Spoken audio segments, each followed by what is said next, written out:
أعوذ بكلمات الله التامة من شر ما خلق. بسم الله الذي لا يضر مع اسمه شيء في الأرض ولا في السماء وهو السميع العليم. الحمد لله رب العالمين. نحمدك يا مصرف القلوب على مزيد نعمتك ونشكرك على إحسانك الذي مجرد فضلك ونصلي ونسلم على نبينا محمد صلى الله عليه وسلم وعلى آله وأصحابه ومن تبعهم بإحسان إلى يوم لا ريب فيه. Rabbi israh li sadri wa yassir li amri wahlul 'uqdatam min lisani yafqahu qawli. Allahumma inna nas'aluka 'ilman nafi'a wa rizqan thayyiban wa 'amalan mutaqabbala wa na'udzu bika min 'ilmin la yanfa' wa min qalbin la yakhsha wa min nafsin la tashba' wa min da'watin la yustajabu laha. Allahumma aftah alaina hikmataka wansur alaina min khazaini rahmatika ya arhamar rahimin. Amma ba'd. Alhamdulillah, kita panjatkan puji dan syukur kita kepada Allah Subhanahu wa taala. Pada malam hari ini insyaallah kita akan teruskan lagi seri bicara hadis qudsi yang insyaallah pada malam hari ini masuk hadis qudsi yang ke-56. Hadis qudsi yang keberapa? 56 insyaallah ya. Tidak terasa hari demi hari ya, masa demi masa ya, perjalanan demi perjalanan ya, kita sudah masuk pada hadis qudsi yang ke-56 ya. Tidak disangka-sangka kan. Demikianlah sebetulnya perjalanan dalam hidup kita ya. Adik-adik semua ya kan, mungkin sekarang ada yang sudah berumur 11 tahun, ada yang berusia 12 tahun, pun tidak pernah menyangka tiba-tiba ada umur segini ya kan. Lalu persoalannya macam mana usia yang sudah dilalui ketika sebelum ini umur 11, umur 10, 9 ya, 8, 7 dan sebelumnya. Tak terasa ya, tak terasa karena masa itu sentiasa berjalan ya, dan dia merupakan himpunan hari-hari kita. Dengar adik-adik ya. Ya, masa itu merupakan salah satu bagian daripada 7 pilar kehidupan. 7 tiang. Jadi masa itu salah satu daripada 7 tiang atau 7 pilar kehidupan. Yang mana masa itu adalah himpunan hari-hari kita, di mana umur kita setiap harinya bukan bertambah ya, hari-hari umur kita berkurang ya. Usia mungkin orang sebut bertambah lah, tapi umur kita berkurang ya kan. Kalau standar umur kita adalah 60 tahun ya, mungkin adik-adik sekarang ada 15 tahun, maka orang tanya berapa usia sekarang, berapa umur sekarang, adik-adik jawab berapa? 11. Kalau ditanya umur, maka adik-adik akan jawab umur saya 45 tahun. Bagi orang yang berfikir masih lama lagi, tak ada. Sebab apa? Kita tidak pernah tahu apa yang berkaitan dengan ajal kita. Adik-adik ya, saya, adik Asaj, siapa saja manusia berstatus sebagai manusia ya. Hatta Nabi Muhammad sallallahu alaihi wasallam sendiri tak tahu ajal dia ya. Ya kan? Jadi tak ada yang tahu. Karena itu usia adalah ya, umur itu adalah himpunan hari-hari kita. Maka soalannya adalah sejauh mana kita memanfaatkan ya, himpunan hari-hari itu dengan perkara-perkara yang baik, perkara-perkara yang di dalamnya itu mengandungi amalan-amalan yang berkualiti ya. Itu namanya ahsanu amala ya kan, bukan aktsaru amala ya kan. Adik-adik mesti berpegang kepada ahsanu amala, yaitu beramal yang terbaik. Yaitu apa? Dengan cara sentiasa membenahi niat, membetulkan niat, buat karena siapa, ikhlas tak ya kan. Kemudian apa? Tiru. Kalau dia terkait dengan ibadah, maka tirulah apa yang dicontoh oleh Rasulullah. Betul? Ya, kalau dia terkait dengan kehidupan, tirulah bagaimana kehidupan Rasulullah. Ya, melalui sirah dia, bagaimana para sahabat-sahabatnya. Tiru kehidupan mereka. Bagaimana akhlak mereka, ya, bagaimana muamalah mereka, ya, hubungan mereka dengan sesama manusia. Ya, maka kita tiru. Walaupun sedikit berkualiti, ya itu namanya ahsanu amala.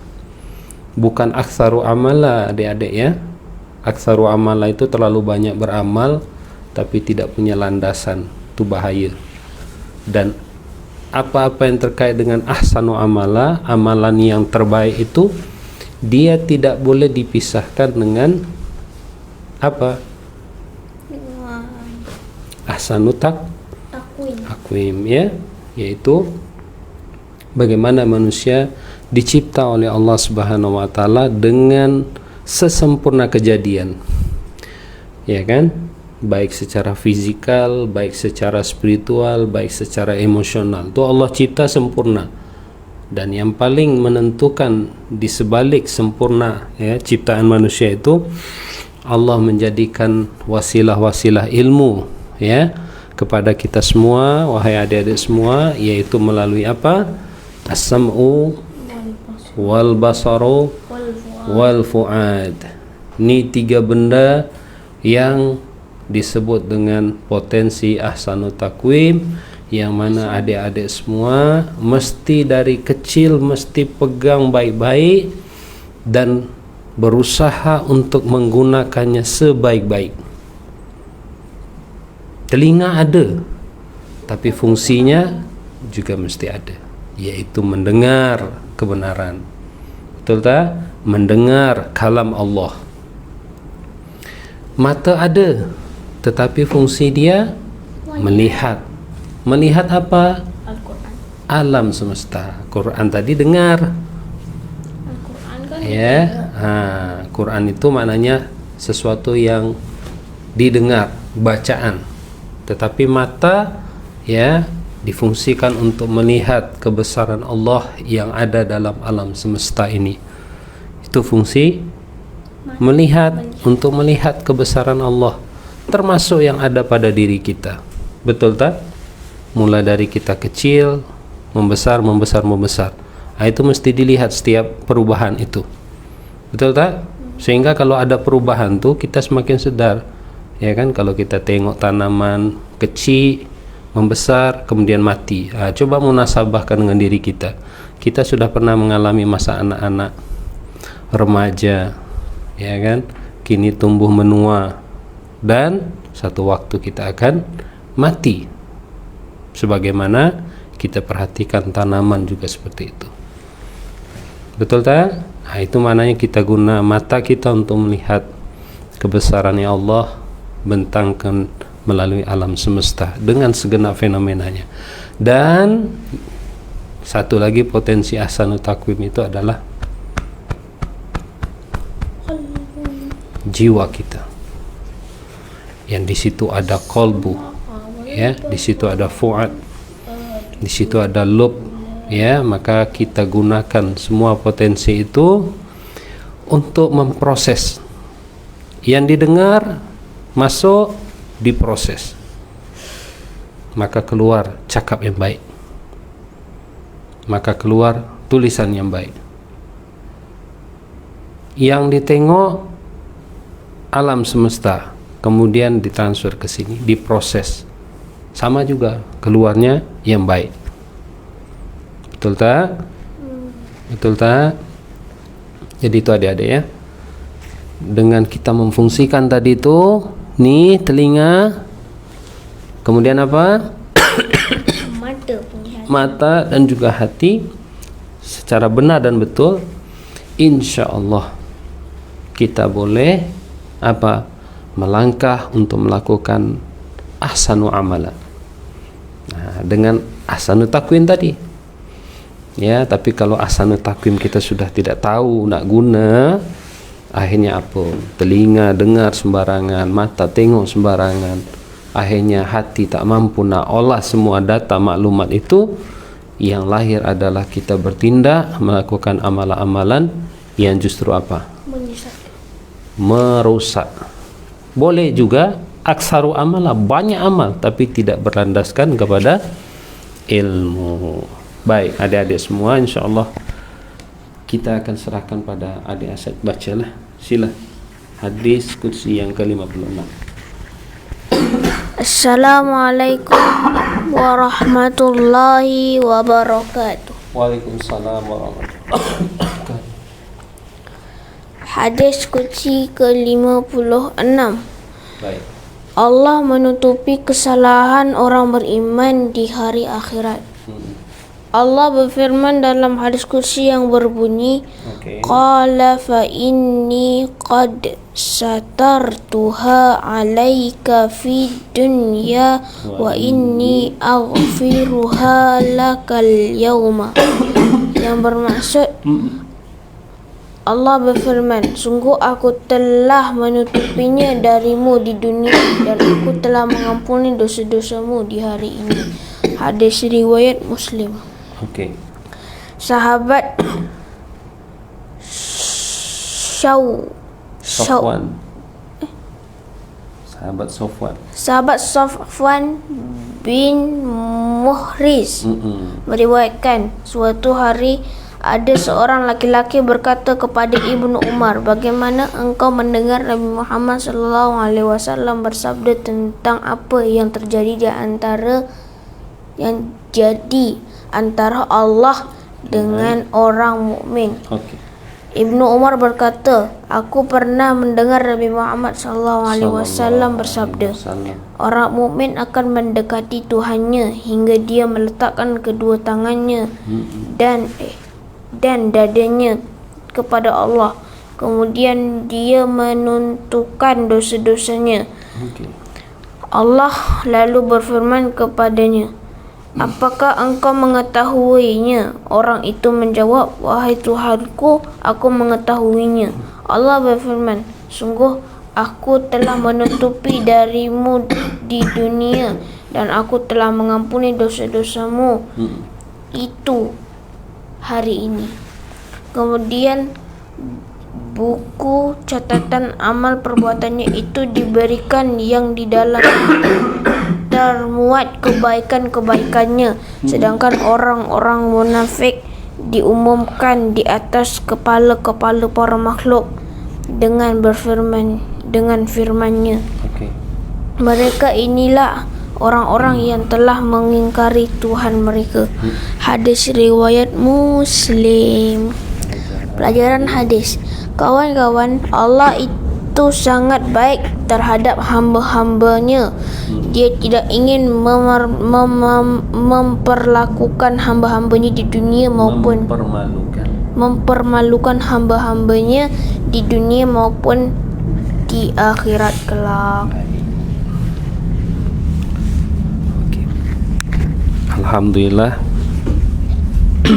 sama-sama ya, kita sudah mendengar bacaan daripada adik Asad ya terhadap hadis yang ke-56 ya, dengan tajuk Allah menutupi kesalahan orang-orang yang beriman di mana dek? Di akhirat ya. Baiklah, kita coba untuk baca perenggan demi perenggan dan kita coba untuk jelaskan ya dengan kadar yang insyaallah kita usahakan mudahlah difahami insyaallah. Jadi hadis ini diriwayatkan oleh siapa? Diriwayatkan Imam Muslim ya, diriwayatkan oleh Imam Muslim. Jadi dikisahkan bahwa Ibnu Umar ya yang dikenal dengan Abu Abdurrahman ini, itu pernah didatangi seorang lelaki ya, kemudian berkata kepadanya, apakah engkau pernah mendengar ya Nabi SAW bersabda ya tentang bisikan rahasia ya, dalam hadis itu disebut an-najwa ya, dalam Quran pun ada istilah najwa. Najwa ini adalah bisikan rahasia ya, bisikan apa? rahasia. Rahasia. Ada bisikan syaitan, ada bisikan rahasia. Kalau bisikan setan itu apa? Was-was. Was-was. Nah, ya, tapi yang ini adalah bisikan di mana berlaku ya antara Allah dan orang-orang beriman. Maka Ibnu Umar berkata, aku pernah mendengar Rasulullah sallallahu alaihi wasallam bersabda, hamba mukmin pada hari kiamat akan didekatkan pada Rabb-Nya ya azza wa jalla hingga dibukakan hijab yang menutupi dirinya ya kepada si mukmin. Lalu ia mengakui dosa-dosanya. Ya, jadi pada hari kiamat menurut kisah Ibnu Umar ketika dia dengar sabda Rasulullah di mana hamba seorang mukmin pada hari kiamat itu akan didekatkan ya dengan Allah azza wa jalla sehingga dibukakan hijab ya hatta yad'a alaihi kanafahu ya, penutup yang menutupi dirinya dengan si mukmin ya, lalu ia mengakui dosa-dosanya. Kemudian Allah berfirman, apa engkau mengakui dosa-dosa ini? Si mukmin pun menjawab, ya Rabbku, aku mengakuinya. Maka dia berkata lagi, Rabbku, ya aku mengakuinya. Maka Allah kemudian berfirman, ya sebagaimana yang termaktub dalam buku adik-adik semua, yaitu aku telah menutupinya untukmu di dunia. Ya, maknanya Allah telah menutup dosa-dosa itu ketika engkau berada di dunia, dan sesungguhnya aku telah mengampuni kesalahan tersebut untukmu pada hari ini ya, di akhirat nanti Allah dah ampunilah. Lalu ditunjukkan padanya catatan kebaikannya ya. Adapun orang-orang kafir dan munafik ya, mereka akan dipanggil di hadapan semua makhluk, lalu dikatakan, itulah mereka orang-orang yang mendustakan Allah.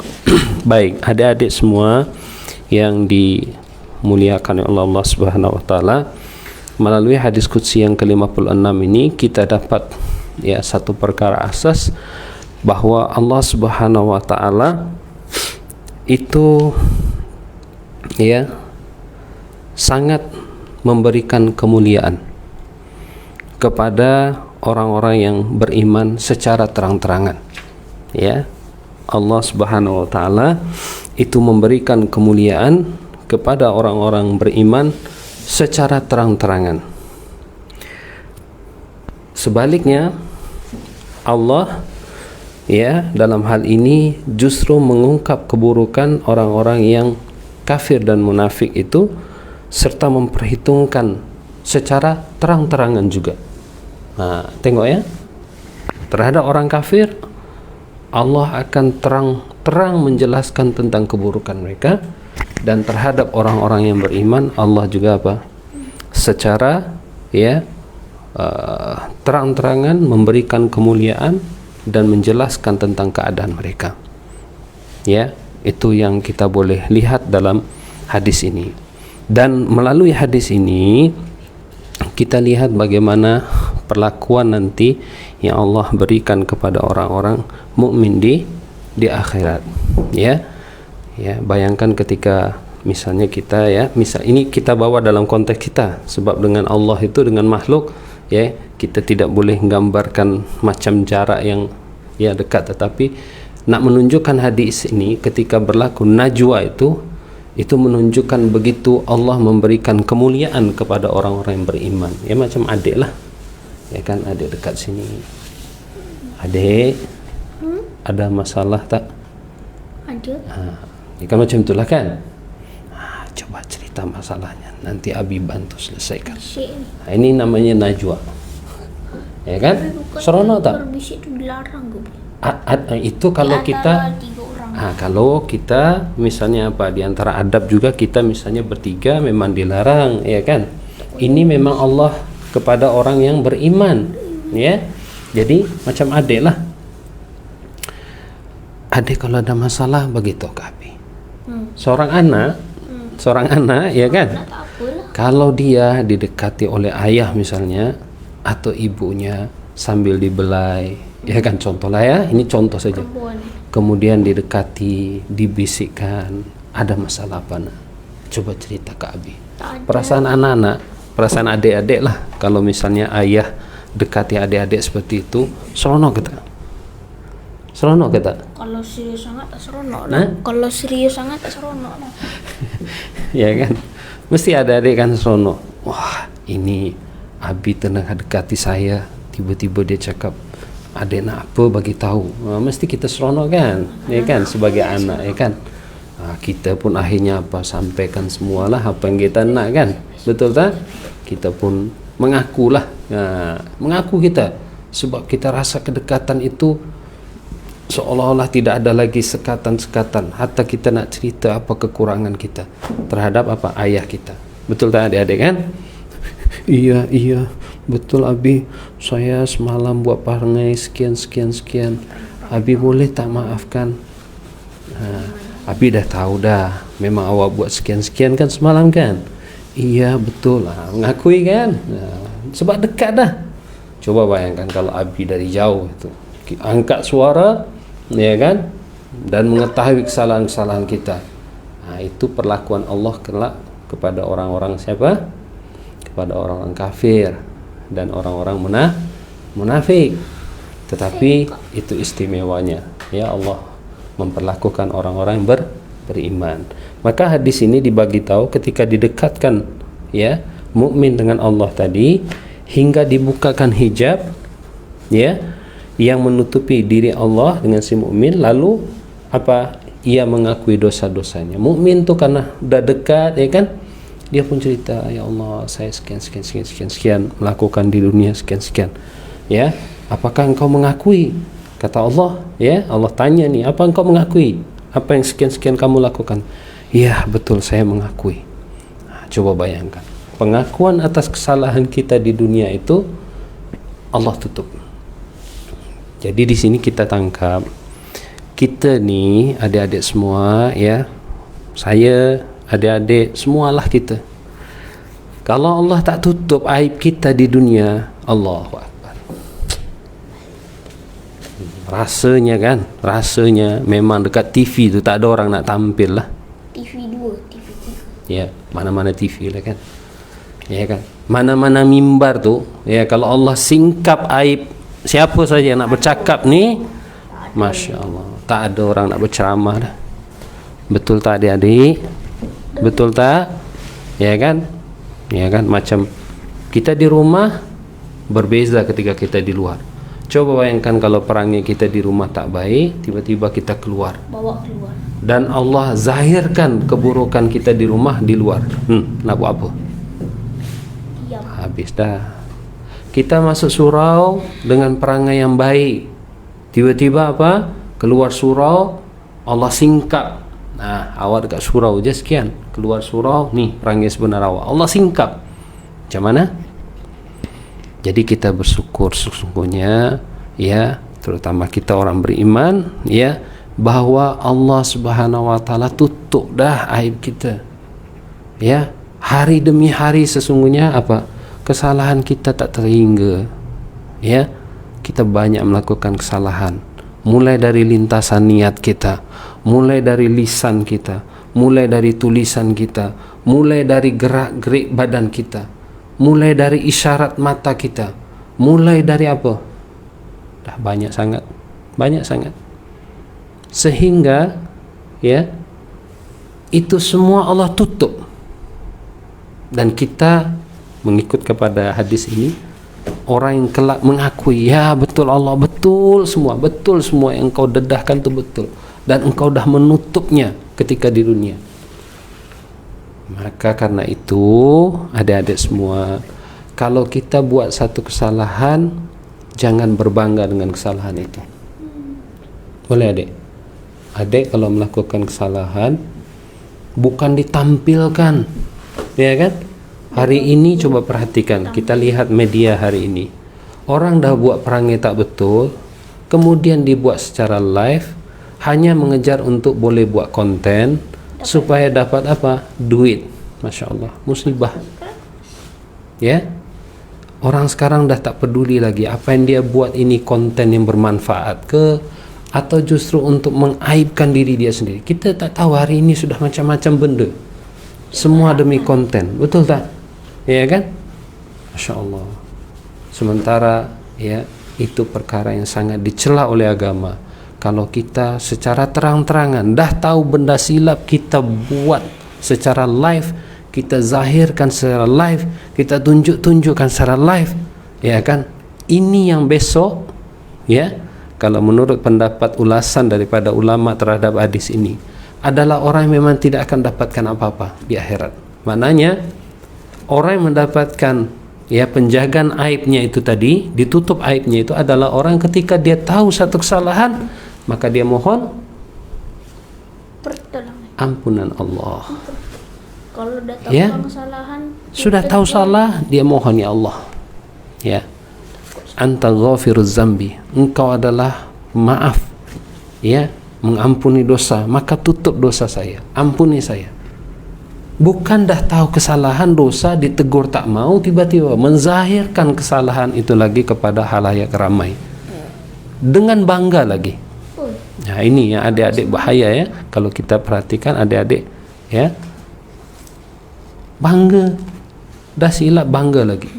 badut. Nah, ini yang paling bahaya, yang besok Allah tidak akan apa? Ya Allah tak akan, Allah murka lah. Allah tak akan Sebab Allah nak tutup aib kita, tapi kita apa? buka aib gitu. Kita buka aib kita. Nah, ini yang kita berlindung ya, daripada kesalahan yang kita berbangga-bangga dengan dia, menzahir-zahirkannya, kemudian apa, kita tidak bersegera untuk bertobat pada Allah Subhanahu wa taala. Karena itu kalau kita ambil pengajaran dari mana Allah Subhanahu wa taala menutup aib kita, kita ambil pengajaran bagaimana kita juga sebagai seorang mukmin juga mampu untuk menutup aib saudara kita. Coba macam bagaimana apa? Nah, itu pengajarannya. Betul tak? Kalau Allah Silaturahmi itu. contoh tutup aib adik kan, adik buat satu kesilapan, kemudian apa, adik mengakui kesilapan itu dan adik langsung mohon pada Allah untuk memaafkan, Allah tutup aib itu, sebagaimana adik juga tidak menyebarkannya, betul tak? Tidak membanggakannya, Allah tutup, betul tak? Nah, pengajaran buat adik daripada sifat Allah yang sentiasa apa, menutup kesalahan hamba dia ini tadi apa? Tutupi keburukan saudara. Masya Allah, berusaha untuk apa? Menutupi aib saudara kita. Dan ini sejalan dengan apa yang disampaikan oleh Rasulullah. Tapi sekarang akun kita sendiri kita buka. Nah, ini yang sesuai dengan apa yang disampaikan Rasulullah dalam satu hadis ya, riwayat Imam Ahmad, yang berbunyi, man satara akhahu al-muslima satarahu, ya, satarahu alaihi yaumal qiyamah. Ya, barang siapa ya, kata Rasulullah, yang menutup ya aib saudaranya muslim, maka Allah pun akan menutup ke atasnya aibnya ketika di hari akhirat nanti. Dalam riwayat lain disebutkan Allah akan tutup aibnya di dunia dan di akhirat. Masya Allah, sadaqa Rasulullah. Rasulullah mengatakan yang Kita mesti apa? Tasdik percaya. dengan apa yang disampaikan oleh Rasulullah. Ya, wa ma yantiqu anil hawa in huwa illa wahyu yuha. Tidak ada satu apapun yang disampaikan oleh Rasulullah ya, melainkan itu adalah wahyu. Jadi maknanya sinergi apa yang Allah sebut dalam hadis qudsi tentang dirinya yang menutup aib hambanya, kemudian Rasulullah juga mengingatkan melalui sabdanya bahwa siapa muslim yang menutup aib saudaranya, maka Allah pun akan menutup aibnya ketika di dunia maupun di akhirat. Masya Allah, kita mesti benarkan apa yang disampaikan ini ya, dan kita ambil pengajaran. Jadi adik-adik semua kalau kita bersahabat, punya kawan ya, mesti akan ada kelebihan dan kekurangan itu. Kalau kita berkawan dengan orang hanya mengharapkan kelebihan yang dari segi manfaat itu hanya untuk ke kita saja, kita lebih banyak kecewa. Ya adik-adik ya, dengar baik-baik. Kalau kita bersahabat demi kepentingan, demi keperluan, demi sesuatu yang sifatnya duniawi, percaya habis kepentingan ini, tidak tercapai kepentingan ini, maka persahabatan itu rusak. Sebab kita bersahabat karena kepentingan, betul tak? Tapi kalau kita bersahabat karena Allah, kalau ada perkara baik, kita bersedia untuk ditegur. Kalau ada perkara kalau ada perkara baik, kita bersedia untuk menyokongnya. Kalau ada perkara buruk, maka kita bersedia juga untuk ditegur. Ya. Tetapi jangan adik-adik semua bersahabat dengan seseorang justru untuk kepentingan. Jika sesuai dengan kepentingan, kepuasan kita bersahabat. Jika tak sesuai, kita menepi, lepas itu kita sembang belakang. Ini paling bahaya lah. Sembang belakang, kita ungkap aib saudara kita. Ya kan? Kita lupakan kebaikan dia. Sembang dengan pihak lain lagi. Ya, sekian. Ini maknanya kita tidak mampu untuk menutup aib saudara kita. Ya, karena yang kita mau dalam persahabatan itu hanya untuk kepentingan kita. Jadi kita nak pergi jumpa 10 orang untuk bersahabat, semua harus ikut kepentingan kita. Ikut sini tak sesuai, kita cerita kepada B. Ikut B tak sesuai, minta lagi kepada C. Akhirnya kita hanya pakar sembang belakang saja. Suruh jumpa tak pernah mau. Ya kan? Suruh jumpa tak pernah mau, tapi sembang belakangnya luar biasa. Ini yang paling bahaya ya, bila kita tidak mampu untuk mampu untuk membina persahabatan atas asas dalam hadis 7 kelompok itu, orang yang bertemu karena Allah dan berpisah karena Allah. Ya kan? Ini kadang-kadang bertemu karena Allah tapi berpisah bukan karena Allah. Karena bergaduh. Oke ya, adik-adik, kita berusaha ambil pengajaran daripada hadis ini. Ketika Allah berusaha untuk menutup aib kita, maka kita ambil pengajaran bagaimana kita juga untuk menutup aib kekurangan saudara-saudara kita. Ya, kalau ada perkara yang perlu dibicarakan, bicarakan yang baik. Kalau macam ini bukan bincang masalah bukan Allah menutupi, kita menutupi aib konten ini. Kenapa? Tajuknya kalau macam ni bukan macam ni Allah menutupi, tapi kita menutupi aib konten ini. Iya, kan ada hadis. Jadi maknanya kita kaitkan semua benda itu kan. Hadis qudsi ini satu perkara bagi tahu bagaimana Allah menutup aib orang beriman. Dalam hadis lain Rasulullah juga mengingatkan dalam hal menutup aib itu. Maknanya kita semakin dikukuhkan tak bahwa Rasulullah sebagai uswah hasanah, dia pun makin mengukuhkan apa yang Allah jelaskan tentang sifat Allah menutup aib manusia, yaitu orang-orang beriman. Nah, melalui hadisnya tadi kan, man satara akhahu al-muslima satarahu alaihi yaumal qiyamah. Jadi itu adik-adik ya. Kemudian Allah katakan dalam hadis qudsi ini, aku menutupi dosa-dosa kamu untuk di dunia dan sungguhnya aku telah mengampuninya. Ya, Allah ghafiruz zambi. Ya, Allah al-afu. Allah itu memaafkan. Ya, kalau Allah mengampuni dosa, Allah juga menyebut dirinya afuun. Ya, Allah akan padam dah, tak ada baki-baki lagi, tak ada sisanya. Itu kalau afuun. Dan ini yang Rasulullah SAW ajarkan kepada Aisyah, dan kita selalu amalkan ketika bulan Ramadan ya kan, ketika bulan Ramadan tuh di antara doa yang ringkas padat jami yaitu Allahumma innaka afuwun Tuhibbul afwa. tuhibbul afwa fa'fu anna. Masya Allah. Boleh? Okey. Baik adik-adik ya. Kemudian ini hadis sambungannya itu, adapun orang kafir dan munafik mereka akan dipanggil di hadapan semua makhluk. Nah, bayangkan Allahu Ada Akbar. tambahan. Yang mukmin tadi ditutup aibnya. Betul tak? Yang Berbisik-bisik lagi. Tetapi terhadap orang kafir dan orang munafik, mereka akan dipanggil di hadapan semua makhluk. Hewan sekali. Sampai hewan pun. Iyalah, orang kalau sebuah makhluk mananya apa?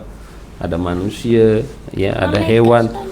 Apa yang Allah katakan, itulah dikatakan ya kepada mereka ni orang munafik dan kafir, itulah mereka orang-orang yang mendustakan Allah. Ya, Masya Allah. Mendustakan Coba tengok Allah. ya, terhadap orang beriman Allah muliakan dengan apa? Buka hijab, jelaskan aibnya mereka dan tutup aib mereka. Tetapi terhadap orang munafik Allah seru mereka ya di halayak seluruh makhluk dan dikatakan mereka inilah orang sungguhnya mendustakan Allah. Na'udzubillah min zalik ya. Kita berlindung pada Allah daripada sifat-sifat orang-orang yang mendustakan Allah. Baik adik, boleh? Menyekutukan Allah itu. Hah? Mendustakan Allah atau menyekutukan Allah. Banyak dah. Yang jelas asasnya itu memang menyekutukan Allah. Betul tak? Maknanya kalau bukan beriman itu, ya itulah kafir dan munafik tadi. Ya. Baik adik-adik semua, boleh ya? Ini hadis qudsi kita yang ke berapa tadi? 56. Bagaimana Allah menjelaskan ya perlakuan Allah Subhanahu wa taala terhadap ya orang-orang yang beriman ketika di hari akhirat nanti.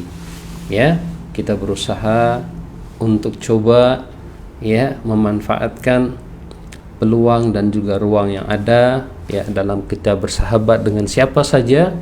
Sekali lagi kita mencoba untuk apa? Mencoba untuk ya bersahabat karena Allah, bukan bersahabat karena kepentingan, bukan bersahabat karena ini dan itu, bukan bersahabat karena nak jaga aman, bukan bersahabat karena banyak dah ya. Kalau nak sebut yang duniawi ini banyak sangat. Tapi kalau karena Allah, ya semoga ini sesuai dengan apa yang disebutkan oleh Rasulullah. Orang yang bertemu karena Allah, berpisah karena Allah. Ya kan? Orang tu cinta sesuatu karena Allah, karena pada kebaikan ada kebaikan padanya. Begitupun ketika kita benci sesuatu yang karena Allah juga benci benda itu. Nah, itu asasnya lah. Boleh kata? Boleh. Nah, tapi kalau sudah karena kepentingan, inilah yang nanti berlaku sebagaimana yang Rasulullah ingatkan. Kita tidak mampu nantinya untuk apa? Menutup aib saudara kita. Ya. Akhirnya kita hanya sembang belakang bicara aib saudara kita, ya kan? Karena ketidakpuasan kita. Bersahabat dengan 20 orang, semuanya bermasalah karena apa? Karena semua mesti ikut apa mau kita, kepentingan kita. Nah, ini yang bahaya, ya. Sehingga akhirnya kita apa? Bicara aib ya saudara kita di belakang karena ketidakpuasan dan sebagainya. Ini yang bahaya. Suruh jumpa tak mau. Ya, suruh jumpa tak mau. Bahaya. Okeylah ya. Baik, itu saja insyaallah pertemuan kita pada malam yang ke 56. Ada saki-baki 4 pertemuan lagi insyaallah untuk melengkapkan 60 hadis qudsi yang sudah berjalan ya dengan baik setakat ini insyaallah ya.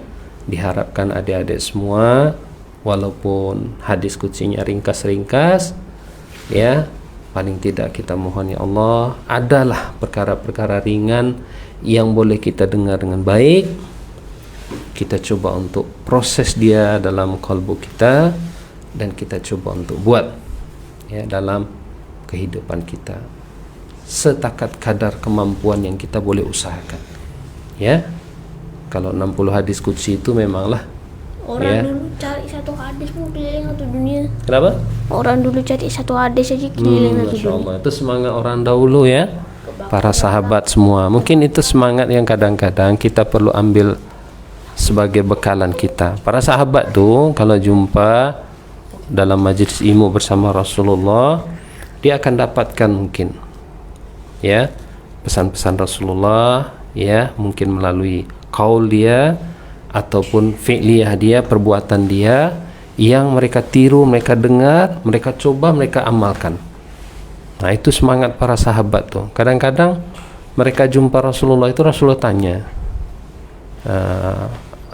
ya Rasulullah, tunjukkan saya satu amal. Maka kata Rasulullah, tersenyumlah kepada saudaramu. Bayangkan, ringkas kan? Mereka pun balik, ya, jumpa dengan saudaranya, mereka tersenyum. Ada yang jumpa Rasulullah, ya Rasulullah, tunjukkan saya kebaikan. Rasulullah katakan, ifsus salam bainakum, sebarkan salam. Balik pergi jumpa orang, salam. Nyampaikan salam tuh bukan kepada orang yang kita kenal saja. Ini masalah kita hari ini kan, assalamualaikum, sebab kenal. Tapi jumpa orang tak kenal, nak salam tak ada, dah bahaya.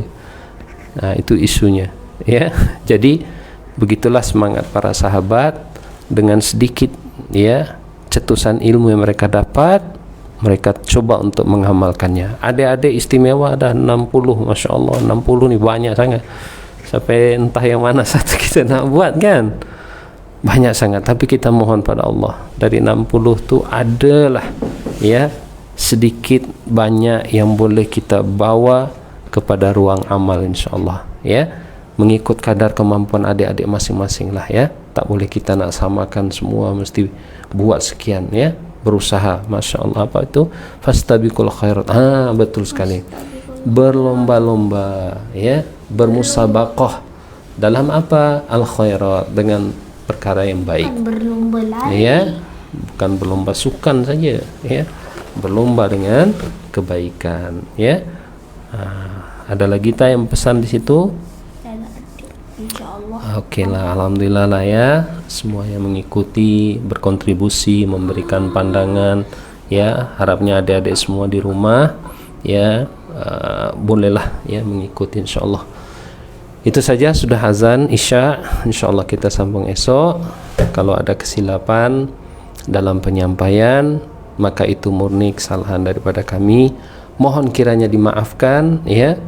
Kalau ada kebenaran itu hanya daripada Allah Subhanahu wa taala, yang kita sentiasa mohon Allah tunjukkan kita ya kepada perkara-perkara yang baik, insyaallah. Kita tutup dengan doa kafaratul majlis. Subhanakallahumma wa bihamdika asyhadu an la ilaha illa anta astaghfiruka wa atubu ilaik. Wassalamualaikum warahmatullahi wabarakatuh.